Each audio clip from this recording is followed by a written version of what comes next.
Hi, Alex. Hey there. Hi, okay, good. All right, so we're gonna go ahead and get started. I'll just introduce Alex real quickly. So Mr. Karnick is a clinical psychology doctoral student for the Department of Psychology at the University of Southern Mississippi. He's going to be presenting his research titled "A Geographically Weighted Analysis of Suicide and Self-Injury Trauma Admissions in New York State." So go, you're welcome to get started. Okay. So I'd like to thank everyone for joining. Sorry, there we go. And so I'll be presenting on this project that I've been working on now for several years, titled Geographically Weighted Analysis of Suicide and Self-Injury Trauma Admissions. Interestingly, this started off as a project looking primarily at trauma admissions at hospitals, and now has expanded to include inpatient and outpatient samples for the entire state of New York, which is very exciting here. And I'll talk in great detail about what's going on with this project. But sort of because of some things that you'll see as we're talking in a little bit, there's very little to present so far. We're still kind of in the early stages of wrangling basically 100 gigabytes worth of hospital admission EHR data and sort of connecting that with some other data that we think will be really useful and interesting, but that we haven't gotten started yet. And so I would like to thank sort of the other people working on this project with me, Allison Bond, Nicole Caulfield, and my mentor, Dan Capron. Like Angela said, I'm a graduate student at the University of Southern Mississippi in the clinical psychology doctoral program. I think my background is kind of unique in that I studied public health before this at the City University of New York School of Public Health, so CUNY SPH. And so I have my master's in public health, and I came over to clinical psychology after doing several years of public health research, and kind of wanted to, well, I'll get into it in a little bit. So, okay, so you all know the stats on suicide in the United States. There's 125 suicides per day.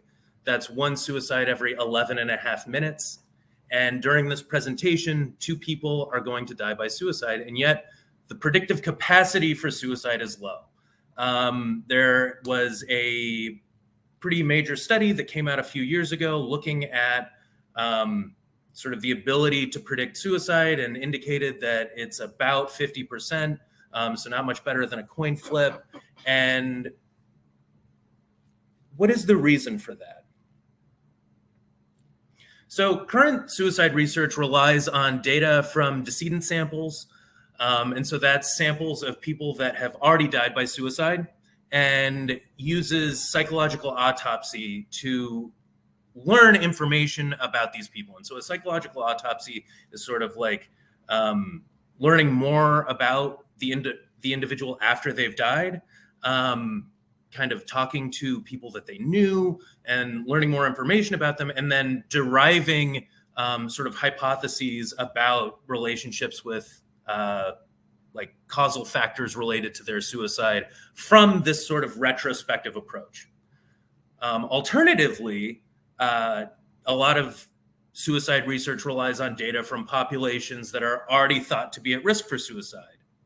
And so on that end, right, we're kind of talking about cohort samples. So that's samples of people that maybe have certain psychological factors that researchers think is going to be really related to potentially attempting suicide. And then they follow that cohort, these people who maybe have a specific psychological disorder like depression or something like that, and then see, like, do they eventually attempt suicide or die by suicide? Do they have suicidal thoughts?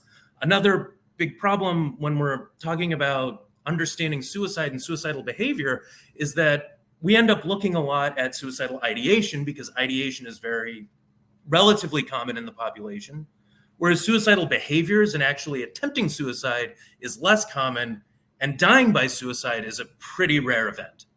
That doesn't actually happen that frequently, at least in terms of like epidemiological monitoring, right? So like for me to get good information on who's going to attempt suicide or die by suicide, I need a sample that includes people that attempt or die by suicide. And we need to kind of follow them. And so looking at people who are just depressed might get you people who are thinking about suicide or having suicidal ideation, but they might not actually be at that much risk for engaging in suicidal behaviors or attempting suicide. And so I kind of talked about this a little bit, but the problem is with decedent samples, we're only getting data from people that died by suicide, and it doesn't include other suicide attempts. It doesn't include people that survived their suicide attempts. We might be missing, and so again, looking at risk cohorts, an interesting thing that we found in another study that I did looking at trauma samples is that among medically serious attempts, relatively few patients are identified as having a major psychiatric illness at the time of injury. And so what I mean by that is we took a large sample of people who were admitted to a trauma unit for a medically serious suicide attempt. And so that was something serious enough that they had to go to a trauma unit for treatment. And so that could include like attempted jumps, people who shot themselves. We actually had a large sample of people who shot themselves and didn't die of their injuries, and all kinds of other medically serious suicide attempts. And yet the majority of them did not have a diagnosed major psychiatric illness. And so what that tells us is that major psychiatric illness, which is usually used to identify the at-risk cohort that you're going to study, those people aren't identified at medical settings at the time of the attempt, or those illnesses don't present until close to the attempt, or many people who die by suicide don't have one. Regardless of which of those is the case, right? It's really important to try to at least understand that from a big picture integrated health perspective, these medical settings don't know who has a psychiatric illness that puts them at risk for suicide. And so that's a problem. We need to know more about these people, since obviously they're not being identified until they're already attempting suicide. And so this kind of goes to this public health approach that we've been talking about all day. A new approach is needed. It should include broad epidemiological monitoring, and it should focus on identifying demographic risk, demographic patterns and risk. And so that leads us to the present study. And so in this present study, we are interested in geographic modeling of suicide risk. So one promising approach to understanding the relationships between hospital admissions data and geographic and demographic factors associated with outcomes is something called spatiotemporal modeling, which I'll talk a little bit more in detail about, but I don't want to get too in the weeds of some of the modeling stuff that we're going to be doing. Additionally, we want to be looking at social determinants of health. And so that might include neighborhood characteristics, characteristics about the population density of the area that people are living in, and just learning more about the characteristics of the people and place that they're located in. Finally, we're going to want to understand the dynamic changes in temporal risk. And so like as things change over time, as characteristics of neighborhoods or locations change over time, how does that lead to differences in suicide risk? And so I know this is kind of like a lot, and I haven't really gotten into what we're doing. And so in order to understand the purpose of this research, it's important to understand the data source that we're working with. And the data source that we're working with is called the Statewide Planning and Research Cooperative System, SPARCS, and it's from the state of New York, and it includes all of the inpatient and outpatient incident records for the entire state. So New York does a really great job of sort of collecting this data and making it approachable and usable for researchers to get access to and understand. Now, it is easier to get access to this data, but it did take us, I initially applied for this data in 2019, was approved in like 2021-ish, and have only in the last month started the download process for getting it actually able to be downloaded. So we're still in the early phases of this research, even though it's been sort of a long time in the making. Additionally, we've got a 10-year period of research of data to look at. And so that's from 2009 to 2018. That's what we're going to be including in our analyses. And part of that is because it takes a while to sort of prepare the data on New York State's end for researchers to evaluate and research.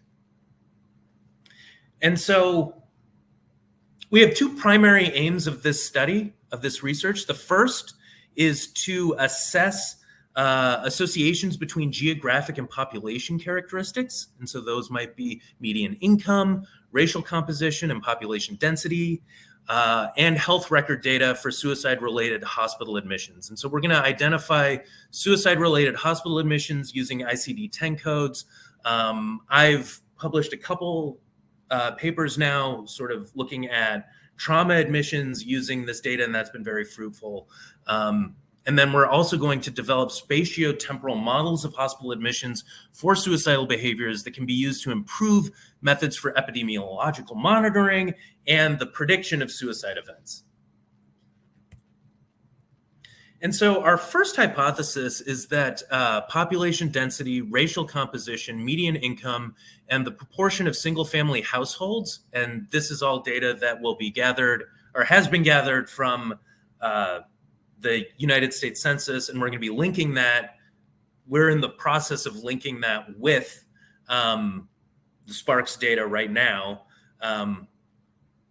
And so we're going to link the census data with suicide and self-injury hospital admissions. And so there's two different kinds of location data that we gather from SPARCS. The first is the hospital location, so we know where the hospital is located in the state. And then we also have the zip code for the area of residence of the individual who was admitted for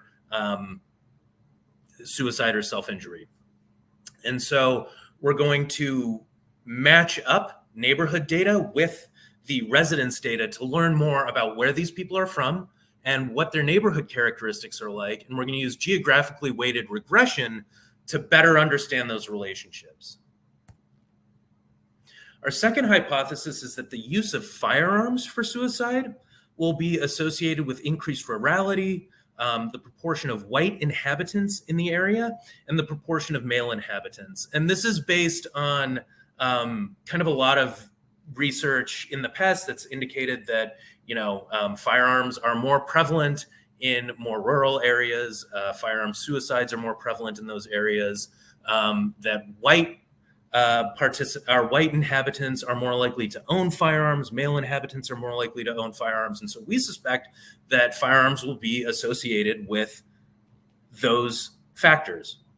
Importantly, the state of New York is a great resource for this type of data because there are very rural areas. There's urban areas. There's, Albany, New York City is a major metropolitan city, unlike any other in the country. And then everything in between. There's suburbs, and so we'll be able to look at a wide range of population densities and different geographic and neighborhood factors that might relate to suicide risk. And so to study this, we're going to use multinomial logistic regression and geographically weighted regression. Our third hypothesis is that An increased proportion of racial minorities and lower median income will be associated with reduced discharge to psychiatric and rehabilitation services. And so part of the reason we hypothesize this, right, that increased proportion of racial minorities will be related to and lower median income will be associated with reduced discharge to psychiatric and rehabilitation services is that in prior research done with the National Trauma Data Bank by our lab that I've been working on and is, we're currently trying to kind of get out there, we found that Black patients who were admitted for suicide attempts to trauma units had greatly reduced likelihood of being discharged to psychiatric or rehabilitation services following their stay at the hospital in the trauma unit, and were actually significantly more likely to be discharged to law enforcement instead, which highlights some major racial disparities, obviously. And then also the lower median income. We found that individuals who did not have health insurance, and so of any kind, so either public or private insurance, were less likely to receive those psychiatric and rehabilitation follow-up services. And again, these indicate disparities in access to care for different races and income levels. And so there's a patient discharge status indicator included in Sparks that we're going to use to understand follow-up services better. And this is good because it's going to extend to inpatient and outpatient samples beyond just trauma samples, which is where we did our initial research. To study this, we're going to use multinomial logistic regression for multiple outcome categories. And so just to give a quick rundown of our current progress, we finally obtained access to the Sparks data in March 2022. And since then, we've been working to get the data fully downloaded and onto a computer system where we can adequately study it. So it's a massive data set. This is a huge data wrangling sort of problem that we're working through. And we're kind of in those early stages of that. And we also have a large amount of census data that we're matching to the data that's included in the Sparks data set. And so the next steps that will probably take probably over the summer, will be to adequately identify suicide and self-injury observations in the data set. We're going to do that using ICD-10 coding, but we're also going to look in the notes that physicians make in the data set to hopefully identify using this sort of linguistic exploration packages in R to try to find where physicians made notes about suicidal ideation, suicide attempts, to try to pull in every observation that involves suicide that we can into the data set, which again spans 10 years across the entire state of New York, including all inpatient and outpatient observations. So this is a massive undertaking that is we're sort of in the middle of really evaluating. And so on that note, I'd like to go ahead and open things up to questions. Let me go ahead and go back to the screen. Okay. And so if anyone has any questions, please feel free. In the meantime, I'll go ahead and talk a little bit more about our team. So like I said, my name's Aleks Karnick. I'm sort of the principal investigator on the study. I'm a clinical psychology doctoral student at the University of Southern Mississippi. I got my master's in public health from the City University of Public Health in 2012. I have experience, like I said, using trauma registry data to analyze suicide behavior and outcomes, and I'm sort of extending that research into this realm, well, into this sort of integrated health data. I've used the National Trauma Data Bank to analyze patterns of suicide trauma admissions, and I've presented this work at the American Public Health Association annual conference, and I've sort of used that to develop experience in epidemiological methodologies from my public health training and coding in R, which has culminated in a few projects. So if you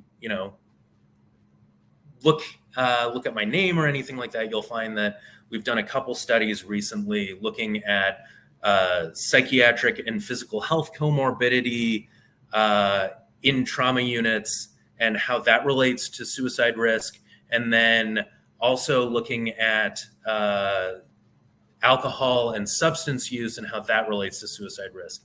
And so again, we've sort of got these primary aims that we're looking at in the SPARK study that will look at geographic and location data, but some additional points of interest will be to look at, drug and alcohol use among people who are admitted for suicide attempts or suicidal ideation, to better understand the relationships between, say, substance use and suicide. Or we can look at psychiatric and physical health,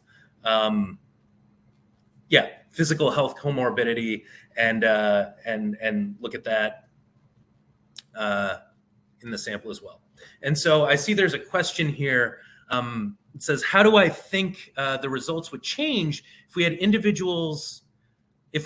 information on individuals declared dead at the scene and who then did not show up at trauma centers? And so, this is a limitation of research using electronic health record data.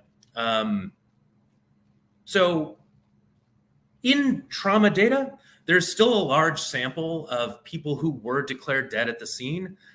However, if those people have been there dead for a long time, then they're not going to be included in the sample, and we're going to have different results, you're going to have that's a different sample. And so one important caveat to keep in mind when you're thinking about trauma admission data or hospital admission data is that we're looking at very specific samples. And so with trauma admissions, we're looking at people who have made severe, serious attempts, but didn't die from their injuries kind of like long before they were discovered. And so while I think that's an important group to try to understand and try to study, it does leave out those who have died from their injuries. And so one difficulty that we've had in the past is trying to better understand how to link up those decedent samples with trauma registry data, or what we're doing here with the SPARKS data. And so one thing we're doing is in our characterization of neighborhoods in the SPARKS sample, we're including, New York State does a good job of including suicide rates by county across the state. And so we're going to include those as covariates. So that'll help us get an understanding of how many people are dying in the area when these suicides appear, or suicide attempts, suicidal behaviors appear at trauma centers. We're going to know how many people died in that county of suicide during that period. And then additionally, we're exploring with the state of New York, getting the data that we've collected from SPARKS matched up with what's the word I'm thinking of? The death record data in the state. And so by matching, and this is something the state of New York can do, we just need to get them to do it. And what they will do is then take all of our observations and match them up with whether or not this person eventually showed up in a death record and what the finding was, if it was suicide, homicide, undetermined causes, whatever, which will be helpful. The problem with that also is that there's a large amount of variance in what different counties call a suicide. And it's something that I've been thinking about for a long time, trying to better understand. But we'll hopefully be able to circumvent some of this by, if we are able to get the death record data matched up to the Sparks data, we'll know, like, okay, this person died of undetermined causes, and yet they attempted suicide multiple times in the past, right? Something like that. Those would be things that we could kind of explore moving forward that has been really challenging for the field in the past. Some other things we're going to be able to look at using the Sparks data is, okay, so we have 10 years worth of data. We can look at how many times somebody was admitted for suicide attempts, suicidal behaviors, before potentially ultimately dying by suicide, which these are all questions that people have tried to research that have been really challenging, that will have better access to and better ability to sort of disaggregate. So that's a really great question. Thank you very much. Are there any other questions? I know I only have a couple minutes left. Okay, so I'd like to just thank everyone who joined us today. I'd like to thank the New Jersey Gun Violence Research Center for supporting this research and sort of paying the, so we'll head back to the main stage. And I'd like to thank the New York State Department of Public Health.